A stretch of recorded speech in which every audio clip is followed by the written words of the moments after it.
maybe it's acceptance, that moment of acceptance. I don't know. What a great shot. I can't get over that. Wow, he LeBron'd it. Yo, he did the LeBron.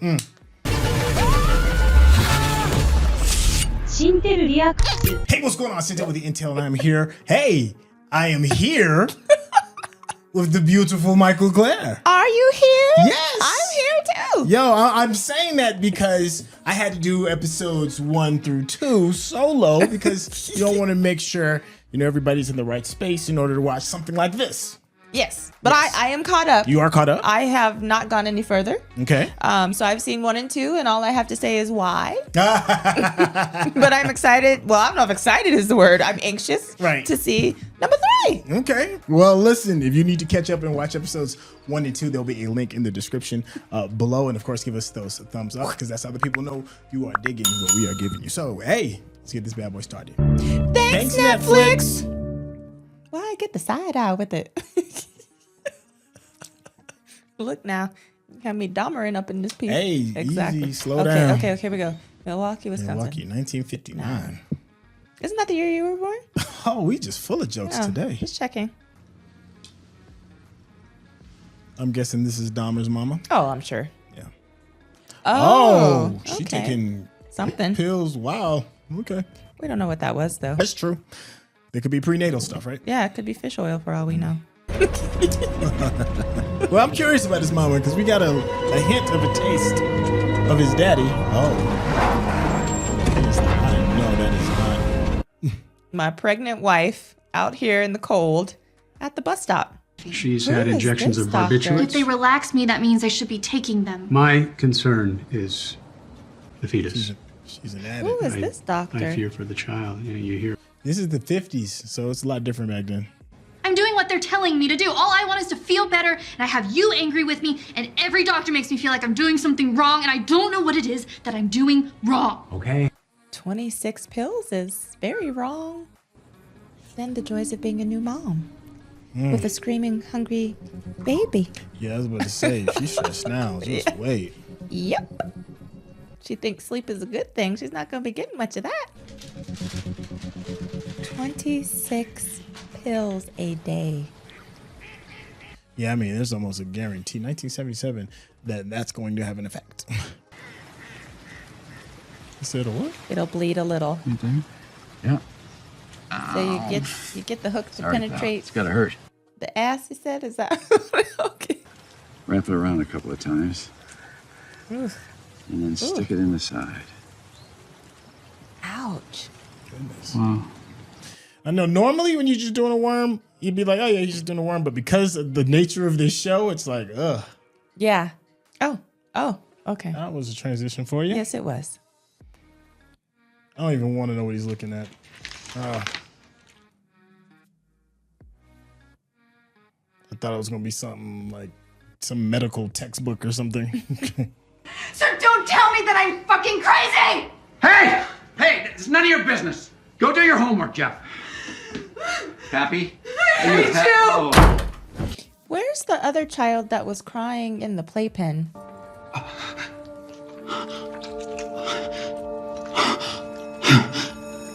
Huh.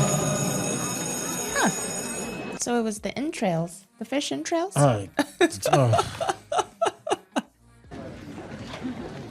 Fetal pigs. We dissected those. Okay, guys, just remember, these scalpels are razor sharp, okay? He's all excited. Did you see him smile? So excited. No, Jeff, don't take the heart out yet. He was like, he wanted to eat that. I thought that too. Looks like jerky, right? Thought it was a nugget or something. Beef jerky? Pork jerky? To be honest with you, Jeff, I've been teaching for 22 years and no one's ever asked me that.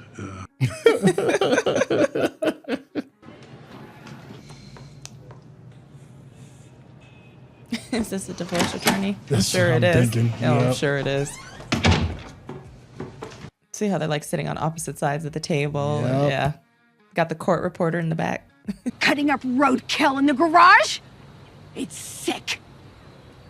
And it would have been nice of you to ask me! Well, she's saying because you know what she's saying. That was his karate chop. Okay.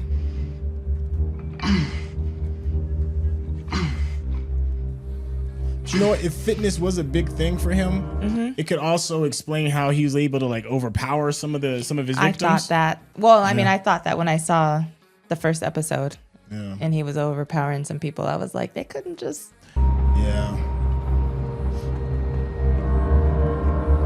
And not only that, I'm sure he wants to be appealing to the opposite. Not the opposite. Appealing to people that he finds attractive. He wants to be appealing too. Yeah. Not a half a stacker.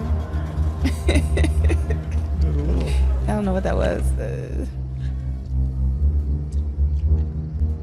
His dad hasn't come home yet, has he? No, he's over there, with his new little thing. Yeah. How'd he get the beer? 70s. I'd imagine there was a drinking age limit, but if he's from a small town, Well, I just remember when he was trying to get all that isolation is probably killing him. Like, ugh. Trauma, isolation, crazy stuff with your family. Okay. I'll give you a beer. Jeez. God.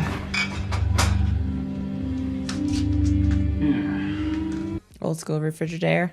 Frigidaire. He's double fisted. Okay, here you go. Oh, what's in the chair? Probably the pig.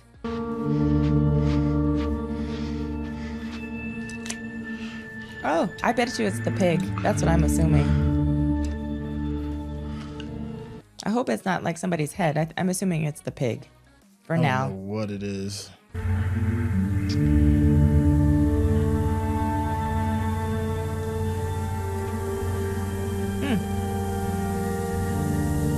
He's just falling deeper and deeper down the rabbit hole. Oh, absolutely. Did he make the acid? He figured out how to... I'm guessing that you could probably buy it over the counter or you know, if you go to the library, maybe you can find out how to make it. I thought that though. Or maybe even his science class. Yeah. He may have asked. Maybe you could order it too back then. So he has the car. I wonder where he's getting money like for gas and beer and stuff. Maybe his pops is probably just leaving him money, just don't bother me, let me go live this life. I doubt it. We have not seen one glimpse of his father. And it's obviously been a certain amount of time because look at his, I mean, he's already developing his muscles. Yeah. The school hasn't called.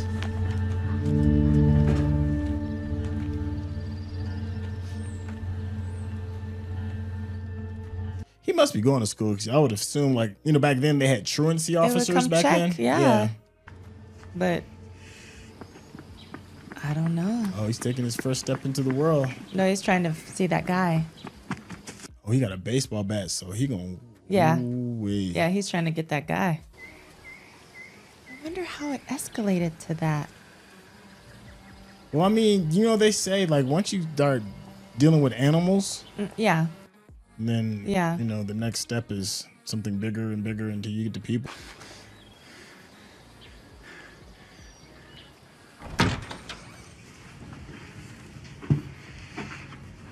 Well, that went different. I was expecting him. I thought that was gonna be his first like kill. Well, still could be. I think it was supposed to be. He might have lost his nerve, you know, because it's his first. Yeah. I haven't heard from my dad. And see? Mom said she'd be gone like 2 weeks. And that was 3 months ago. Wow. Dang. I don't think he's going to school. I don't. Oh, well, Cheers. I'll talk about that later. After.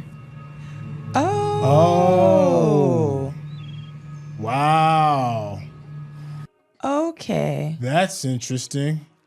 Okay. I'm just taking my life one little knot at a time. She's at rehab? No, it looks like she might be just in a... Sure. I don't want to call it a facility. Yeah, I don't like that word, but... What kind of career do you think? Well, that's just the thing. I'd want the job you just offered me. 2-3 days. Yes, I'll make it work. Well, she's getting her stuff together. He's bringing beer to school. Sub-ranges. I'm surprised he even came, to be honest with you. You're late. Remember, he told somebody that he'd drink beer in the middle of class. Oh, those kids. 34.1 in either direction. Wow. Jeff, are you drinking a beer?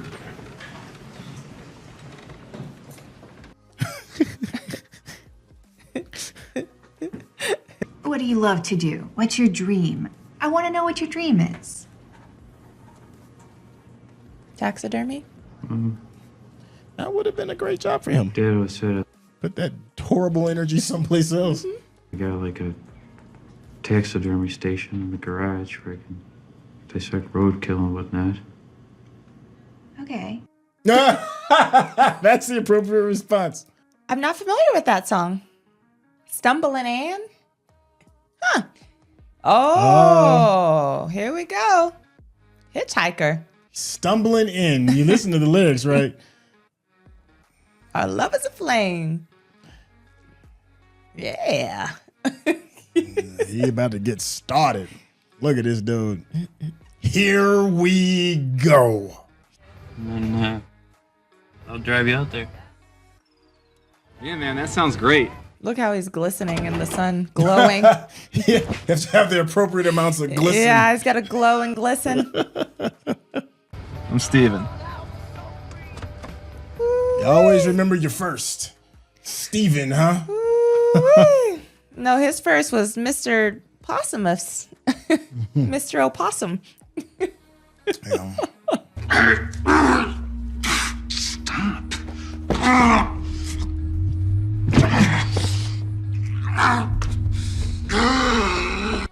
Golly, it's the sounds. Oh.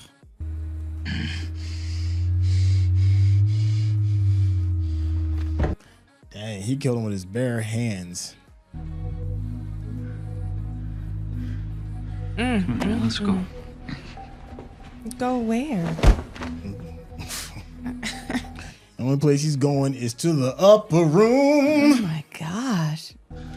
You think he's going into the acid vat? That's where he's going. That is horrible. Yeah, you did that. Right? You did all that.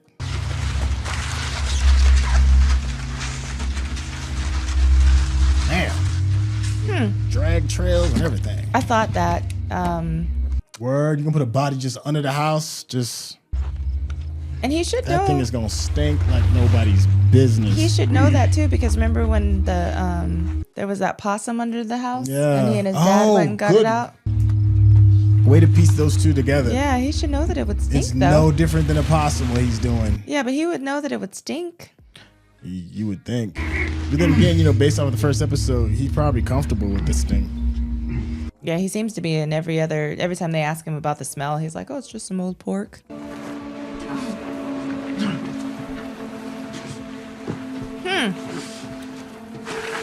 Is he gonna take him into the garage?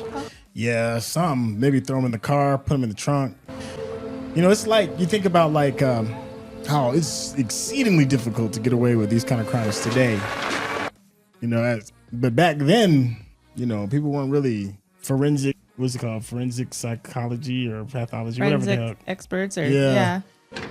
It was a whole different thing. You could do this. I knew he would take him to the He gonna I felt open him it up. to the garage, yeah. He better make a mess. It's like his dissection. Oh, he is in his moment of zen right now. That's why they had the fetal pig story go along with, and the taxidermy station in his garage, remember? Yeah.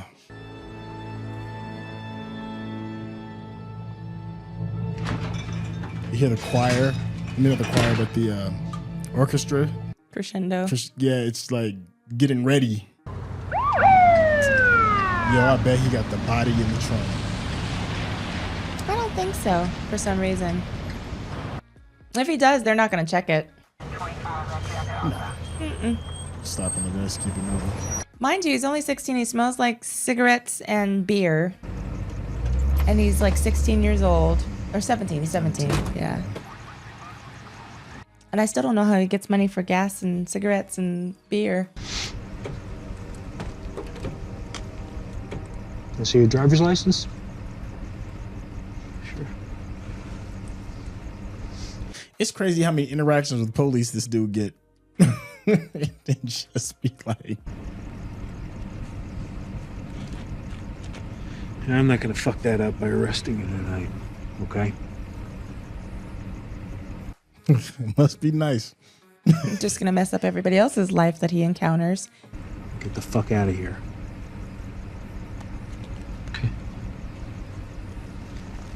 This dude be surrounded by death. The police be like, I don't sense nothing. I'm good. Yeah, I don't understand. You doing lawn work at night? Well, I just don't understand how they can't smell that. No, you did smell it. Are you talking about the beer? No, smell the body. Or blood. Like, you know, it has a very distinct smell. He's scooping the blood out hand by hand. Yo, he's about to cook it up. Cook something. Oh, God.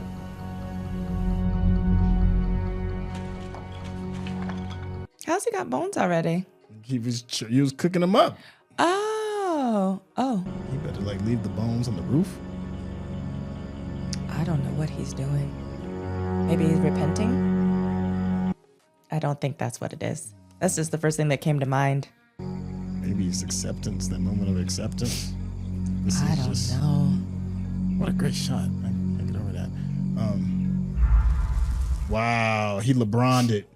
Yo, he did the LeBron. No. Wow. Game time. That's what LeBron does when it's game time. Yeah, he's all in. It's just taxing. I guess that's the best way to kind of... It's almost exhausting to watch because it doesn't really let go of the gruesomeness for me. So I feel like I'm kind of like hiding behind my hands a little bit. I feel like I'm like a 10-year-old kid watching something I shouldn't be watching. I'm kind of like peeking out, even though my hands aren't covering my face. It just feels that way. So my question for you is, if this weren't based on a true story, would it have the same effect? No, not at all. Okay. Not at all. Because I know that this has happened to real people, it just makes it that much more difficult to watch. Like it's in October right now, and the All Hallows Eve is approaching, and we have a whole thing where we just watch scary movies and we see some of the craziest stuff, but there's that line where you know that this is just BS. Exactly. So I think that that's what makes it more I want sickening for me. Yeah. Like you had mentioned a point in the time where you said you feel a little ill. Yeah. And it brings up that anxiety, I just feel like it's very sick. Yes. Yeah. Yeah, it's exactly that. Yeah. And it almost feels like somebody's sitting on my chest. Yeah, it's like, oh my gosh, it's real claustrophobic too. The cinematography is really, really good because when these atrocities are happening, the shot selection is really in your face. It's like you can't look away. There's nowhere you can hide from the frame. And then the sound effects, whoever is doing the sound compositions and stuff it's amazing. And I mean that in a good way because it's horrifying. You're hearing the crunching, the splattering, the gushing sounds, all of it. I mean, it even is very effective in non-violent scenes, like when he was masturbating, and it's like it's too close. It is. It's like it's right here, and you can't get away from it. Yeah, and obviously I know they do that on purpose as well, and it's very disturbing. Yeah. When you talk about shot selections and things like that, I think that it's very interesting when they choose to blur certain things or make it like not as crisp or so that you can see it as well. Right. That I found fascinating in the last 2 episodes as well, but I know they did it a little bit in this one too. Right. Especially in particular when he does have a victim. Yes. Speaking of the victim, that was his first. Yeah, that was his first, and we kind of got his first human. His first human. And we got a clue to it because of the song that was in the car. You know, it kind of was like, okay, we about to kind of like. It's. I thought that song was an interesting selection because it kind of set the tone. It was a little lighthearted. You know, he still got like this joyful, childish glee about this horrible thing he's going to do, and it kind of puts us in that space. Well, to me, I don't think he knew that that's what he was going to do, though. No. Yeah. That wasn't for him. That was for us, the audience. Oh yeah. Okay. Yeah. Because I was like, he didn't know that was what he was going to do. Yeah. He was, interested in other things, and then when it didn't go as he had planned, then that's what occurred. So we got a chance to see a really good breakdown of an important character in Dahmer's life, and that's his mother. And we got to see another reason as to Dahmer's why, as to why he is this horrible human being, and a lot of it could be from the neglect that he's received from both his parents, but in this case, more importantly for this specific episode, his mother, who was dealing with a postpartum depression that must have ran amok and might have facilitated the amount of drugs that she used, that could have messed up his chemical imbalances, the neglect that he had as a child, and all of that. Was it justified? Well, just, you know what? Forget that. How do you feel about her portrayal? Personally, I feel like it was more than postpartum depression. Okay. I don't know if maybe she did have some of that. Okay. But if you notice, she's sitting in the doctor's office talking about postpartum depression, and she hasn't even had the baby yet. So it's not postpartum if you haven't even had the baby yet. And she was already prescribed 26 different medications. Which is maddening. Yes. So it had to have been something prior to her having a child. Well, I don't think it was disclosed as postpartum until she met with her friend at the office when she was already done. Well, yeah. I think the doctor just knew that something was off, and actually he blew it off as this is just one of those things that happens with pregnancy. Exactly. Okay. Yeah. But she was already at that point prescribed many, many things. Yeah. So I'm just, I don't know how I feel, because I don't know exactly the effects of all of those drugs on the fetus. Right. You know what I mean? So I don't know how to justify, and I'm not trying to, because I don't know why he did what he did. Right. But I'm sure that it had some type of effect on the development of the fetus. That's how I feel about that. Well, yes. Yeah, I agree with that. Well, for one thing is back then in the 70s, totally different time period. Well, in the 50s is when he was born. Sorry. I'm sure doctors were smoking in hospitals. Doctors were smoking in hospitals at that time. So all of the stuff that we know now, it's like, oh my gosh, that's a no-brainer. No, why would you ever take 27 pills while you're pregnant? Back then it's like, well, why aren't you taking these 27 pills in order for you to help with right? It's the exact to opposite regulate, way. Yeah. It's like, what is it? Hindsight is 20/20. But I guess I'm saying all that to say it's interesting to me how they find these interesting justifications for Dahmer's acts, right? But then they toe the line just enough to be like, but he's still this horrible person. It gives us just enough understanding to be like, this just didn't happen out of nowhere. It just didn't pop up out of the ether, this person, who he is. There's a story behind this. Like, we're not going to shy away from this is a despicable man, but they trick you into being like, okay, maybe I can understand a hint of it. And I don't think I like that. I know I don't like it at all. Yeah, it makes me very uncomfortable. Yeah, I don't like that part of it, because then I feel like it's a justification in a way.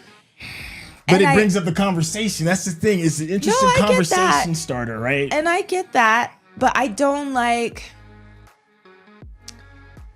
because of the acts that he performed. Yeah. I just don't like the fact that they're trying to justify it. In my head, that's what I feel like is happening. Right. It's revolting, right? Yeah. Right. To me, it is. And for me, I definitely have this image of this horrible human being. And he's despicable in every way possible. And I'm mad at the fact that they're making me be like, yes, he is this, but let's roll back some things real quick and let's take a look under the hood and see how this maniac machine runs and why it runs the way it does. And I just want him to, I don't know, something bad to happen to him. All I want is for something bad to happen to this person. Instead, I'm getting like bits of understanding. I don't have understanding. I still don't have understanding. It's so conflicting. I don't. Yeah, I don't have understanding. So weird. I don't. I don't, because there are other people that have faced far worse. Yes. That have been through far worse, that have experienced far worse, seen far worse. Very true. And they don't have the same behavior. That's very true. That is true. Yes. But I think you are right, 110% right.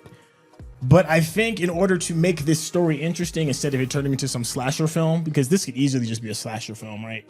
You know, it's just this horrible guy. He stalks people, chops them up, kills them, and then how do we track him down and leave it there? They do this weird, horrible, cruel thing to us, and they turn it into like a Discovery show in a sense. I don't know, or some Lifetime story period piece where we're trying to look behind the curtain. And yes, horrible things happen to other horrible people, but it doesn't like discount the fact that this horrible person has a history that may have pushed him in this direction. You're like, nah, the hell with all that. No. Well, it's hard because, you know, my background is sociology. Okay, yes. That's why I'm trying to pew truth. This is why I'm trying to make sure I'm saying things correctly, because she is a professional and I can easily be checked. No, it's not about checking, because, you know, as someone who does have a background in sociology, you would think that I would be like, oh, yes, his past traumas, his past experiences led him to this, and this is why. But I don't feel that way. Okay.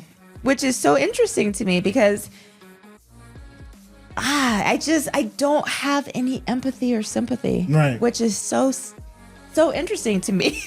No, right? You know what? I wish. My gosh. I wish I didn't, because then this would be much easier to coast through. It's not easy for me. There's this piece of my humanity that's just like, yo, all this stuff happened to him, and it's making me humanize him. I guess that's what it is. I'm mad that they're making me humanize this man. I just want him to just be this ferocious animal that should be put down. I'm very mad that they've humanized him for you. And I think of it, and I'm going there, please forgive me, but it's the only thing I can think. I'm thinking about it in terms of race. And if this were how could you not? That's our lens. And if this were a black man, they wouldn't be talking about his mother and her getting offered her dream job at the unit that helped her with her mental illness. They wouldn't have, you know, this dad who's gone fishing with him and talking to him about sex and girls, and you know what I mean? Like, we wouldn't have that. So to me, I'm like, this is bullshit. Okay, that's fair. And it infuriates me that they're trying to get to the humanity of him when they're so quick to get to and steal other people's humanity, the inhumanity of a different person. No, and that's very true. That is infuriating to me. And then like a lot of this stuff is happening to black bodies. Yes. You know, so yeah, it's infuriating that's the to trauma. me. And that goes into what I was saying in the very first episode. I was saying this is a very traumatic experience for a lot of people. And that is why, because you see it through the lens of your own life, be it if you're in the LGBTQ community, or if you're black, or if you're whatever it is that you see this through that lens. You can't deny the lens. You can't deny that it's going to skew the way that you feel. That's just what that lens does. Yeah. So I feel that. I understand that. Yeah, and I can't. Do I want to see a child be traumatized in their youth? Absolutely not. Right. Do I feel for children that have to go through abuse and neglect and all of those things and mental illness and all of that? I don't want to see that. I feel for that child. Right. But yeah, I have thoughts about it. I have thoughts about this. Yeah. That's fair. Well, this is why this film has been, this project has been so controversial, especially within our community. So now for everybody that's watching this, who may not necessarily, people may not even realize that this has been very traumatic to multiple communities, and they're just like, well, I don't get it. Well, now you may have seen like the tip of the iceberg as to why it is traumatic. I don't know what else to add. 'Cause I know we've kind of been going on. Yeah. And we can continue. I think I'm good. Yeah, me too. I just want to say, I still think it's fascinating. Yeah. I still want to continue, but I'm always going to give my honest opinion about how I feel about it. As you should. Because it is my reaction. So there's that. Yeah. As far as I'm concerned, I'm still all in. I think the skill in the acting and the cinematography and the directing and all like that, like the art in itself is really good. I agree. It's really good. The writing is really good. It's just the subject matter that's just very difficult. Yeah. But yeah, I'm still absolutely all in. Okay. Absolutely all in. Yes. All right. Well, that's going to be it. If you need to catch up with some of the previous episodes, there'll be a link in the description below. And if you want to get to know Mikel-Claire a little bit better, then keep watching what I'm saying. No, I'm kidding. I don't know. I'm still a little traumatized over here. Yeah. I'm more traumatized than Euphoria. And I think because it's real life. But anyway, yes, if you'd like to get to know me a little better, the lighter side of me, Lock Journey, Vegan Lifestyle, Life as You Know It, Snooty Vegans, ladies and gentlemen, Snooty Vegans. There we go. Link in the description. Follow along with my journey. hey, thank you for letting us talk your ear off. Let us know what we got right, what we got wrong. Of course, play nice in the comments. It's more fun when everybody plays nice. And we will catch you on the next episode.